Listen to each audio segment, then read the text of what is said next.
ሰላም ክቡራት ተኸታተልቲ ከመይ ትቐንዩ? እዚ እቲ ሰሙናዊ መደብ ናባኹም ነቕርቦ ናይ ዜና መጽሔት መደብ ኮይኑ ኣብ ናይ ሎማዓንቲ መደብና ከዓኒ ክልተ ኣርእስቲ ከም ልሙድ ሒዘልኩም ቀሪበ ኣለኹ። ኣብዚ ናይ ሎማዓንቲ ክልተ ኣርእስትና እቲ ቀዳማይ ፖሊስ መጠንቀቕታ ኣውፂኦሞ ዘለዉ ብዛዕባ ስርቂ ዝምልከት ብፍላይ ኣብ ናይ ብላክ ፍራይደይ ተተሓሒዙ ብኦንላይን ዝግበሩ ትእዛዛትን ምስኡ ተተሓሒዙ ዝመፀ መጠንቀቕታ ሂቦሞ ዘለዉ ሓበሬታ ክነቕርብ ኢና። እንደገና ከዓ ተወሳኺ እቲ ካልኣይ ኣርእስትና ከዓ እዚ 1 ኖቨምበር ኣብ ኣገልግሎት ዝወዓለ ናይ ሓድሽ ሕጊ ብዛዕባ መንበሪ ፍቃድ ብስራሕ ናይ ዝወሰዱ ንዕኡ ዝምልከት ከዓኒ ሓበሬታ ናባኹም ከምፅእ እሱ ብዝርዝር ክንዛረበሉ ክንፍትን ኢና። እንታይ እቲ ተቐይሩ ዘሎ ንመን ንመን ይኽትንክፍ ክንደይ ከብኡ ክፅለዉ እዮም በብዓውዱን እዚታት ናባኹም ከብለ ከም ልሙድ ምክትታልኩም እንዳዓደምኩ ኣብቲ ናይ ሎማዓንቲ መደብ ከእትወኩም እየ ማለት እዩ። ኣብቲ ቀዳማይ ኣርእስቲ ኣቅሪብናዮ ዘለና ከምዚ ትሪእዎ ዘለኹም ፖሊስ ሽወደን ኣብ ብዙሕ ነገራቱ ዘውፅኦ ዘሎ ሕግታት ብፍላይ ነዚ ሕጂ ብላክ ፍራይደይ ዝምልከት ዘውፅኦ ሕጊ እንታይ ከም ምዃኑ ክትርእዩ ኣብዚ እሱቲ ፅሑፍ እንዳረኣኹኹም ብዛዕባኡ ክዛረበ እሱ ከዓ እንታይ እዩ ኣብዚ እዋን እዚ ብምክንያት ብላክ ፍራይደይ ብዙሕ ዋጋ መቕናስ ተገይሩ ስለ ዝበሃል ኦንላይን ንዕኡ እቲ መጠንቀቕታ ኣውፂኦሞ ዘለዉ እዚ እንታይ እዮም ዝብሉ ዘሎ ኩሉ ሻዕ ኣብ ከምዚ ክኸውን ከሎ ኣብ ናይ ብላክ ፍራይደይ ክኸውን ከሎ ፖሊስ ብዙሕ ግዜ ስርቂ ስለ ዘጋጥም ኣብ ከምዚ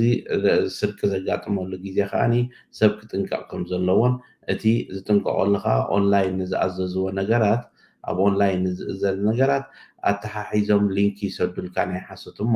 ንዕኡ ምስ ጠወቕካ ብኡ ኣቢሎም ዝሰርቁሉ ኩነታት እንደገና ደይመፀካ ፓኬት ደይኣዘዝካ ከምዚ ዓይነት ፓኬት ኣዚዝካ ነርካ እሞ ዝብል ካልእ እውን ብተወሳኺ ካብዚ መጠንቀቕታ ዝወፃኢ ብብዝሒ ዝመፅእ ዘሎ ነገራት እንታይ ሕጂ ወላ ሓንቲ ደይኣዘዝካ ከለካ ስኻ ከም ዝኣዘዝካ ገይሮም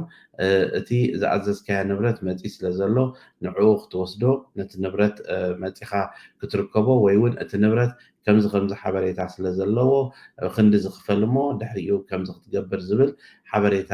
ዘምፅዎ ኣሎ። እዚ ከምዚ ዓይነት ምጭብርባራት ዝበዝሕ ስለ ዘሎ ፖሊስ ንዝኾነ ነገር ዝተጣራጣሪ ነገር ሊንክ ዝስደደልኩም ከይትኸፍትዎ ድብል ኣሎ። ካብዚ ናይ ፖሊስ ሓበሬታ ወፃኢ ብቅንያቱ ለብዘለኝ ቅዳ ክመፀና ዝቐነየ ንገለ ትፈልጦም ሰባት ኣብ ፌስቡክ ኣብ መሰንጀርካ ኣብ ከምዚ ውድድር ዝሳተፍ ኣለኹ ሞ ድምፂ ባሃበኒ ድምፂ ባኹነኒ ናብዚ ሊንክ ጠወቕ እቶ ኢሎም ናይ ትፈልጦም ኣዕሩኽትኻ መሰንጀር ሃክ ገይሮም ኣትዮም ከምኡ ዝሰዱ እውን ኣለዉ። ከምዚታት ክመፅእ ከሎ ተቐዳዲምካ ነቲ ዋና ደው ኢልካ ድዩ ካልእ ረኺብካ ኣካውንቶም ሃክ ተገይሩኹም ደሎን ብዙሓት ግዳይ ከይኮኑ ከለዉ ምሕባር ከም ዘድልን እዚ እግረ መንገድና ክንሕብሮ ንፈትህ። ነቲ ኣብ ዲጂታል ዓለም እኹል ኣፍልጦ ዘይብሉ ሰብ ዝኾነ ዝመፅእ ኣብዚ ብዙሕ ናይ ምትላል ነገራት ክፈጥር ስለ ዝኽእል ዘዚ ዝመፅእ ሓድሽ ነገራት ክትነግርሉ ትኽእሉ ናይ ሓበሬታ ኮርነር ኣብቲ ዌብሳይትና ሶሻል ሚድያና ክንገብር ሓሳብ ኣሎ። እሱ ከዓ እንታይ እዩ ዝኾነ ዝተታለለ ዝኾነ ዘጭበርበርዎ ሰብ ውሕጥ ኣቢልዎ እንተተሪፉ ካልኦት እውን ከምኡ ንክጭብርበሩ ዕድል ስለ ዝፈጥር እዚ ነገር እዚ ደው ንኽብል ምእንቲ ንከምዚ ክንሕብረሉ ንኽእል ነገራት ክንፈጥር ኢና እሞ ዝኾነ ይኹን ናይ ምጭብርባር ነገር ዘጋጠመኩም እሞ ግዳያት ዝኾንኩም እቲ ጉዳይ ካልኦት ከይደግሞ ናካልኦት ከዓ ከምኡ ከየጋጥም ምእንቲ ብኣጋ ሓሲብና ክንሰርሓሉን ንዕኡ ክንከላኸለሉን ይግባእ እሞ ነዚ ክትሕብሩና ናብ ኩሉ ከነብፅሖ ከዓ ተስፋ ንገብር። እዚ እቲ ቀዳማይ ኮይኑ ካብኡ ከይወፃእና ከለና ከዓ ኣብ ናይ ፖሊስ ኣቲና ከለና ኣብ ሓደ ፖሊስ ዘውፅዎ ሓበሬታ ኣገዳሲ ንዜጋታት ማለት እዩ። እዚ ከዓ እንታይ እዩ እቲ ክገይሹ ከለዉ ፓስፖርቶም ወዲቑ ዝፀንሑ መሃንደበት ኣብቲ ኤርፖርት ከባቢ ኣርላንዳ ኣብኡ ከይድካ ጊዜያዊ ፓስፖርት ይህቡ ነይሮም። እዚ ግን ሕጂ ደው ኢሉ ስለ ዘሎ መተካእታ ናቱ ግን ኣብ 3 ቦታታት ኣብ ፋሽታ ዘሎ ፖሊስ ስቴሽን ከምኡውን ኣብ ኖርማል ዘሎን ኣብ ሰሎንቱናን ተገይሩ ከም ዘሎን ኣክም ሓንቲ ብኣርላንዳ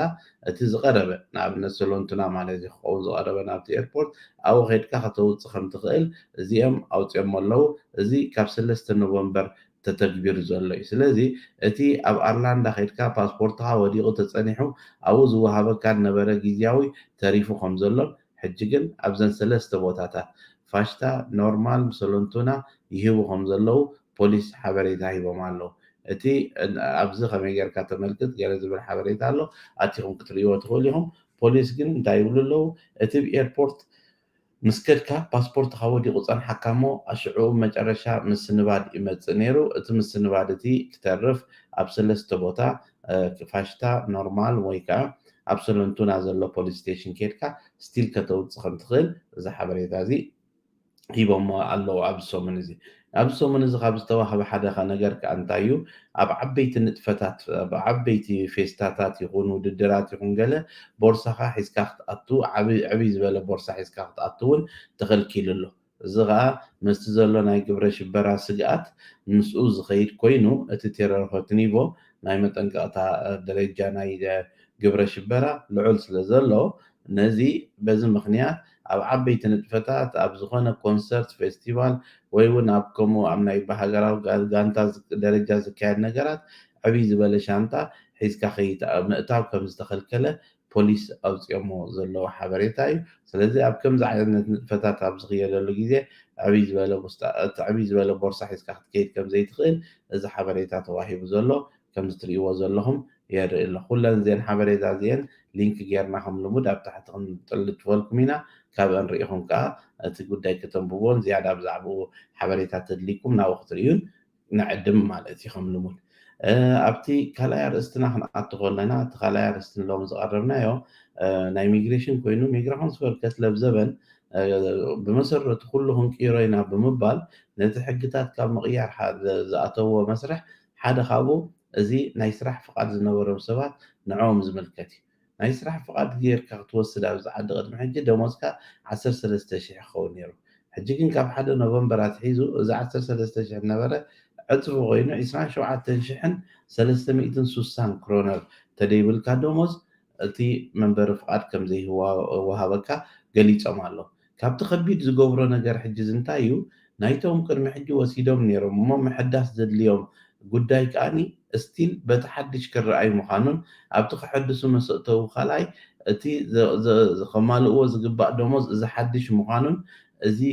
ከዓ ብስታቲስቲክስ ደረጃ ክትርእይዎ ከለኹም ናይ ስራሕ ፍቃድ ኣመልኪቶም ዘለው 63,477 ምዃኖም ካብዚኦም ከዓኒ እቶም ትሕቲ 27,300 ደሞዝ ዘለዎም 15,000 ከባቢ 14,991